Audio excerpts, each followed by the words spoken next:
Assalamualaikum warahmatullahi wabarakatuh.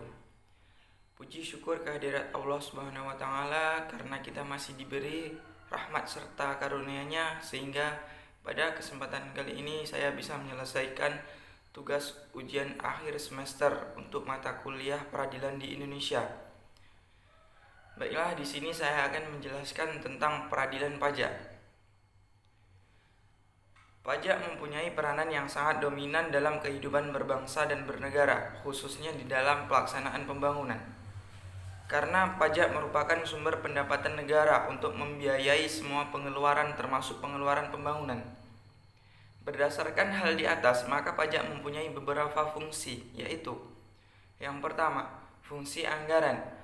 Sebagai sumber pendapatan negara, pajak berfungsi untuk membiayai pengeluaran negara. Untuk menjalankan tugas-tugas rutin negara dan melaksanakan pembangunan, negara membutuhkan biaya. Biaya ini utamanya diperoleh dari penerimaan pajak. Dewasa ini, pajak digunakan untuk pembiayaan rutin seperti belanja pegawai, belanja barang, pemeliharaan, dan lain sebagainya. Untuk pembiayaan bangunan, uang dikeluarkan dari tabungan pemerintah, yakni penerimaan dalam negeri dikurangi pengeluaran rutin.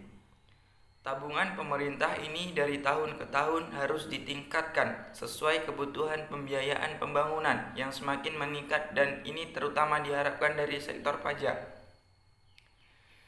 Yang kedua, fungsi mengatur. Pemerintah dalam mengatur pertumbuhan ekonomi dapat dilakukan melalui kebijakan pajak. Dengan fungsi mengatur, pajak bisa digunakan sebagai alat untuk mencapai tujuan. Yang ketiga, fungsi stabilitas. Dengan adanya pajak, pemerintah memiliki dana untuk menjalankan kebijakan yang berhubungan dengan stabilitas harga, sehingga inflasi dapat dikendalikan.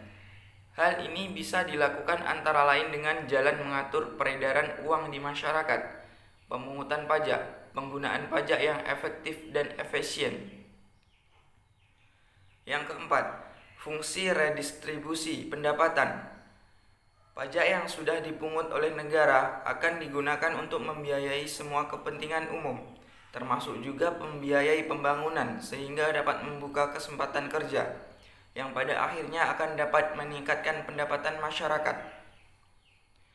Dari fungsi-fungsi di atas, jelas menunjukkan bahwa pajak mempunyai peranan yang sangat penting bagi kelangsungan pembangunan nasional. Oleh karena itu, berbagai upaya dilakukan untuk menarik pajak dari masyarakat. Namun demikian, dalam penarikan pajak harus dilakukan hati-hati dan memenuhi rasa keadilan.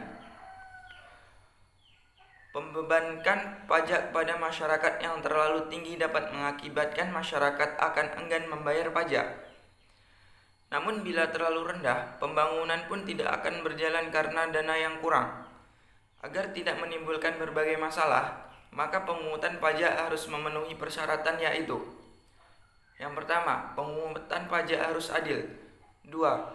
Pengaturan pajak harus berdasarkan undang-undang. 3. Pemungutan pajak harus efisien. 4. Sistem pemungutan pajak harus sederhana. Bagaimana pajak dipungut akan sangat menentukan keberhasilan dalam pemungutan pajak.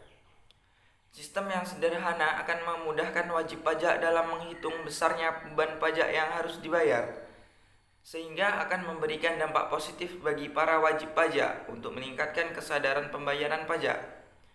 Sebaliknya, jika sistem pemungutan pajak rumit, orang akan semakin enggan membayar pajak. Apalagi sejak awal tahun 1984, sistem perpajakan di Indonesia berubah dari government atau official assessment menjadi self-assessment, yaitu wajib pajak diberi kepercayaan oleh pemerintah untuk menghitung atau memperhitungkan sendiri, membayar dan melapor pajak yang terutang. Kewenangan memungut pajak di Indonesia saat ini dilaksanakan oleh Direktorat Jenderal Pajak, Direktorat Jenderal Bea dan Cukai pada Kementerian Keuangan, dan Dinas Pendapatan Daerah pada pemerintah daerah baik provinsi maupun kabupaten atau kota. Disadari begitu pentingnya pungutan pajak agar sesuai dengan rasa keadilan, Konstitusi Dasar Republik Indonesia dalam amandemen ketiga Undang-Undang Dasar 1945 mengatur pajak dalam pasal tersendiri, yaitu dalam pasal 23A, yaitu wajib dan pajak dan pungutan lain yang bersifat memaksa untuk keperluan negara diatur dengan undang-undang.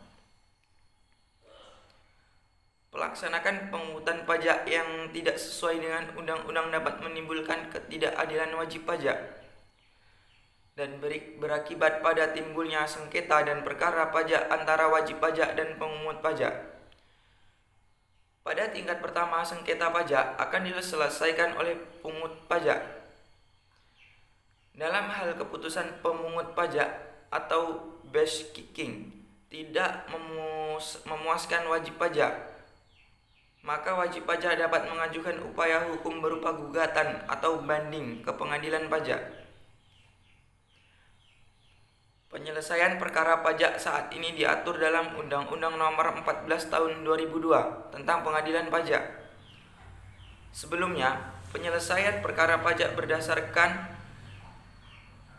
STBL 1927 Nomor 29 Junto Undang-Undang Nomor 5 Tahun 1959 ditangani oleh Majelis Pertimbangan Pajak atau MPP.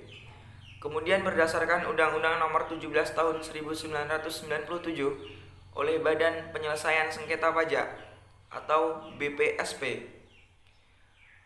Putusan perkara pajak melalui MPP maupun BPSP memiliki kelemahan yang mendasar karena putusan institusi tersebut dianggap sebagai base kicking atau keputusan banding administratif, di mana berdasarkan penjelasan pasal 48 ayat 2 Undang-Undang Nomor 5 Tahun 1986 tentang Peradilan Tata Usaha Negara, sebagaimana telah diubah terakhir dengan Undang-Undang Nomor 51 Tahun 2009, dapat digugat kembali pada Pengadilan Tinggi Tata Usaha Negara.